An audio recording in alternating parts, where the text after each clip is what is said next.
আসসালামু আলাইকুম ওরহমতুল্লাহ। মুসলিমের সময়ের প্রিয় দর্শকবৃন্দ, আশা করি আল্লাহর অশেষ রহমতে সকলে ভালো আছেন। আমি মোহাম্মদুল্লাহ সাগর আজ আপনাদের কাছে উপস্থাপন করব হাদিসের গল্প ও শিক্ষা বিশেষ পাঠ পর্ব 13। আজকের আলোচ্য গল্প, কিয়ামতের শাফায়াত করবেন কে? আনাস ইবনু মালিক রাদিয়াল্লাহু তাআলা আনহু হতে বর্ণিত, নবী সাল্লাল্লাহু আলাইহি সাল্লাম বলেছেন, ঈমানদারদেরকে কিয়ামতের দিন আবদ্ধ করে রাখা হবে। অবশেষে তারা অস্থির হয়ে যাবে এবং বলবে, আমরা যদি আমাদের রবের নিকট কারো দ্বারা শাফায়াত করাই, যিনি আমাদের স্বস্তি দান করেন। তারপর তারা আদম আলাইহিস সালামের কাছে এসে বলবে, আপনিই তো সে আদম, যিনি মনুষ্য জাতির পিতা। স্বয়ং আল্লাহ আপন হাত দিয়ে আপনাকে সৃষ্টি করেছেন, আপনাকে বসবাসের সুযোগ দিয়েছেন তার জান্নাতে, ফেরেশতাদের দিয়ে আপনাকে সেজদা করিয়েছেন এবং আপনাকে সব জিনিসের নাম শিক্ষা দিয়েছেন। আমাদের এই জায়গা থেকে মুক্তি লাভের জন্য আপনার সেই রবের কাছে শাফায়াত করুন। তখন আদম আলাইহিস সালাম বলবেন, আমি তোমাদের এই কাজের জন্য নই। নবী সাল্লাল্লাহু আলাইহি সাল্লাম বলেন, এরপর তিনি নিষেধকৃত গাছের ফল খাওয়ার ভুলের কথাটি উল্লেখ করবেন। তিনি বলবেন, বরং তোমরা নূহ আলাইহিস সালামের কাছে যাও, তিনি পৃথিবীবাসীদের জন্য প্রেরিত নবীগণের মধ্যে প্রথম নবী। তারপর তারা নূহ আলাইহিস সালামের কাছে এলে তিনি তাদেরকে বলবেন, আমি তোমাদের এই কাজের জন্য নই। আর তিনি না জেনে তার রবের কাছে প্রার্থনার ভুলের কথাটি উল্লেখ করবেন এবং বলবেন, বরং তোমরা রহমানের একনিষ্ঠ বন্ধু ইব্রাহিমের কাছে যাও। নবী সাল্লাল্লাহু আলাইহি সাল্লাম বলেন, অতঃপর তারা ইব্রাহিম আলাইহিস সালামের কাছে আসবে। তখন ইব্রাহিম আলাইহিস সালাম বলবেন, আমি তোমাদের এই কাজের জন্য নই। আর তিনি এমন তিনটি কথা উল্লেখ করবেন যেগুলো আসল ব্যাপারের উল্টো ছিল। পরে বলবেন, তোমরা বরং মুসা আলাইহিস সালামের কাছে যাও, তিনি আল্লাহর এমন এক বান্দা যাকে আল্লাহ তাওরাত দিয়েছিলেন, তার সঙ্গে কথা বলেছিলেন এবং গোপন কথাবার্তার মাধ্যমে তাকে নৈকট্য দান করেন।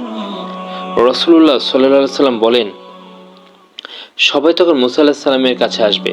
তিনিও বলবেন, আমি তোমাদের এই কাজের জন্য নই, এবং তিনি হত্যার ভুলের কথা উল্লেখ করবেন। তিনি বলবেন, তোমরা বরং ঈসা আলাইহিস সালামের কাছে যাও, তিনি আল্লাহর বান্দা ও তার রাসূল এবং তার রূহ ও বাণী। রাসূলুল্লাহ সাল্লাল্লাহু আলাইহি সাল্লাম বলেন, তারা সবাই তখন ঈসা আলাইহিস সালামের কাছে আসবে। ঈসা আলাইহিস সালাম বলবেন, আমি তোমাদের এই কাজের জন্য নই। তিনি বলবেন, তোমরা বরং মুহাম্মদ সাল্লাল্লাহু আলাইহি সাল্লামের কাছে যাও, তিনি আল্লাহর এমন এক বান্দা যার আগের ও পরের ভুল তিনি ক্ষমা করে দিয়েছেন। রাসূলুল্লাহ সাল্লাল্লাহু আলাইহি সাল্লাম বলেন, তখন তারা আমার কাছে আসবে। আমি তখন আমার রবের কাছে তার নিকট হাজির হবার অনুমতি চাইব। আমাকে তার কাছে যাওয়ার অনুমতি দেওয়া হবে। তার দর্শন লাভের সঙ্গে সঙ্গে আমি সেজদায় পড়ে যাব। তিনি আমাকে সে হালতে যতক্ষণ চাইবেন রাখবেন।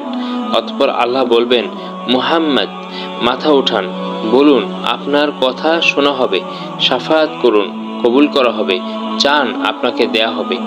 রাসূলুল্লাহ সাল্লাল্লাহু আলাইহি সাল্লাম বললেন, তখন আমি আমার মাথা উঠাবো, তারপর আমি আমার প্রতিপালকের এমন স্তব ও স্তুতি করব যা তিনি আমাকে শিখিয়ে দেবেন। অতঃপর আমি সুপারিশ করব, তবে আমার জন্য একটি সীমা নির্দিষ্ট করে দেওয়া হবে। আমি বের হয়ে তাদেরকে জান্নাতে প্রবেশ করাবো।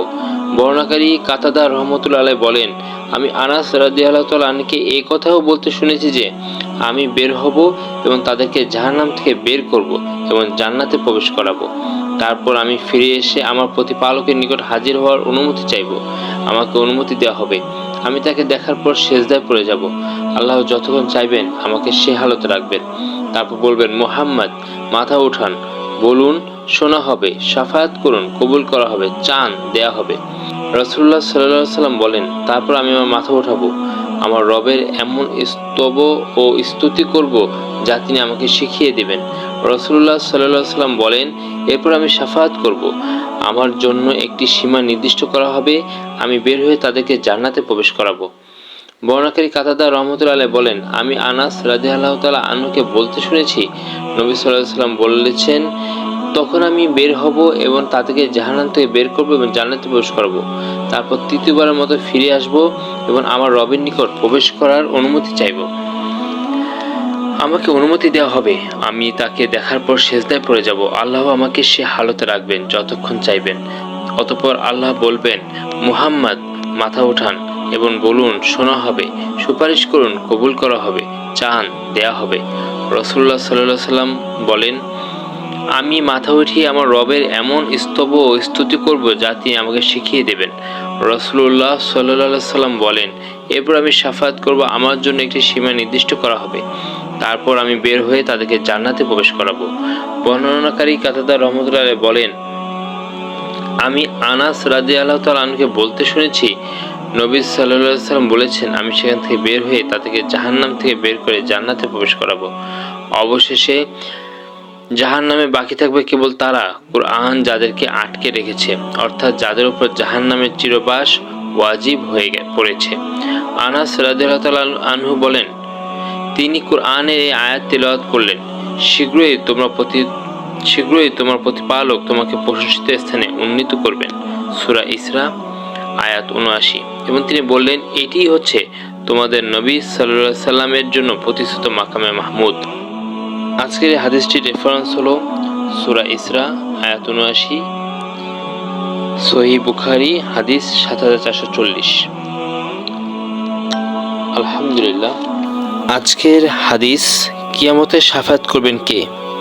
এই বিষয়ক হাদিসটি থেকে আমরা যে শিক্ষা পেলাম তা হলো, কিয়ামতের দিনে ঈমানদাররা শাফায়াতের জন্য নবী ও সালেহ সৎদের কাছে যাবে। প্রথমে আদম আলাইহিস সালাম, তারপর নূহ আলাইহিস সালাম, ইব্রাহিম আলাইহিস সালাম, মুসা আলাইহিস সালাম, ঈসা আলাইহিস সালাম। সবাই বলবেন, আমি তোমাদের এই কাজে সাহায্য করতে পারবো না। অবশ্যই তারা মুহাম্মদ সাল্লাল্লাহু আলাইহি সাল্লামের কাছে যাবে।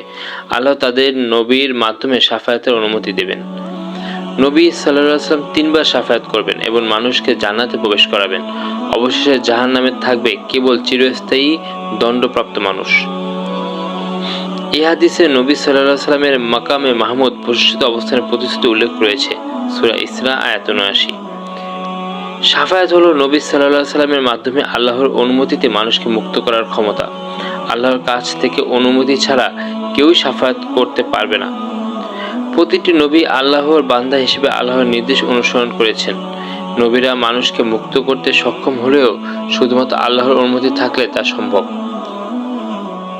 ঈমানদারদের মুক্তি আল্লাহর অনুগ্রহ ও নবী সাল্লাল্লাহু আলাইহি সাল্লামের মধ্যস্থতায়। বিশ্বাস ও তাওয়াক্কুলের গুরুত্ব, আল্লাহর প্রতি আস্থা রাখা আবশ্যক। আদম আলাইহিস সালামের ভুল থেকে শিক্ষা, মানুষকে ক্ষমা চাওয়া ও পাপ থেকে তওবা করা জরুরি। মানুষের জীবন ও মৃত্যুর পরও আল্লাহর অনুগ্রহের উপর নির্ভর করা। নবী সাল্লাল্লাহু আলাইহি সাল্লামের প্রশংসিত স্থান, তৃতীয় শাফায়াতের জন্য বিশেষ মর্যাদা, যা কিয়ামতের দিনে বিশেষভাবে প্রদত্ত হবে। এটি নবীর বিশেষ মর্যাদা ও মুসলিমদের জন্য আশার প্রতীক। আমরা এই গল্পের শিক্ষা আমাদের জীবনে যেভাবে প্রয়োগ করব তা হলো আল্লাহর কাছে ক্ষমা চাওয়া এবং পাপ থেকে সরে যাওয়া। হযরত মুহাম্মদ সাল্লাল্লাহু আলাইহি সাল্লামের প্রতি ভালোবাসা ও আনুগত্যে তার আচার অনুসরণ করা। জীবনের প্রতিটি সিদ্ধান্ত আল্লাহর অনুগ্রহে ভর করে নেওয়া। মৃত্যুর পরও আল্লাহ ও নবীর অনুগ্রহে আশা রাখা। সৎ কাজ ও নৈতিকতায় জান্নাতে প্রবেশের জন্য সদা সততা, সহানুভূতি ও আস্থা রাখা। এই গল্পের সংক্ষিপ্ত মূল শিক্ষা হলো, শাফায়াত হলো নবী সাল্লাল্লাহু আলাইহি সাল্লামের মধ্যস্থতায় ঈমানদারদের মুক্তি। আল্লাহর অনুমতি ছাড়া কেউ শাফায়াত করতে পারবে না। নবীদের জীবন ও আদর্শ থেকে শিক্ষা নেওয়া উচিত। তওবা, দোয়া, সৎকর্ম এবং আল্লাহর প্রতি আস্থা জীবনের মূল শিক্ষার অংশ। এই হাদিস আমাদের শেখায়, শাফায়াতের মাধ্যমে আল্লাহর রহমতের উপর নির্ভর করা, নবী সাল্লাল্লাহু আলাইহি সাল্লামের মর্যাদা ও আন্তরিক আনুগত্য বজায় রাখা এবং সৎকর্ম ও তওবা জীবনের অপরিহার্য অংশ। আলহামদুলিল্লাহ। আজ আমরা হাদিসের গল্প ও শিক্ষা বিশেষ পাঠ পর্ব 13, কিয়ামতে শাফায়াত করবেন কে, বিষয়টি নিয়ে আলোচনা করলাম। আল্লাহ তাআলা আজকের এই হাদিসের গল্প ও এর শিক্ষা হতে আমরা যে জ্ঞান অর্জন করতে পারলাম, সেই জ্ঞান ও শিক্ষা আমাদের বাস্তব জীবনে আমল করে দিনের পথে চলার জন্য আল্লাহ তাআলা তৌফিক দান করুন। আমিন। জাযাকাল্লাহু খাইরান। সকলে ভালো থাকবেন, সুস্থ থাকবেন। মুসলিমের সময় চ্যানেলটিকে লাইক, কমেন্টস, শেয়ার ও সাবস্ক্রাইব করে দিনী কাজে উৎসাহ প্রদান করবেন ইনশাআল্লাহ। পরবর্তী ভিডিও দেখতে ভিজিট করুন মুসলিমের সময় ইউটিউব চ্যানেল এবং পরবর্তী ভিডিও নোটিফিকেশন পেতে বেল আইকনটি প্রেস করে রাখুন। এবং আমাদের ফেসবুক পেজ মুসলিমের সময় পেজটিকে লাইকস, কমেন্টস ও শেয়ার করবেন, ফলো করবেন। আসসালামু আলাইকুম ওয়া রাহমাতুল্লাহি ওয়া বারাকাতুহু।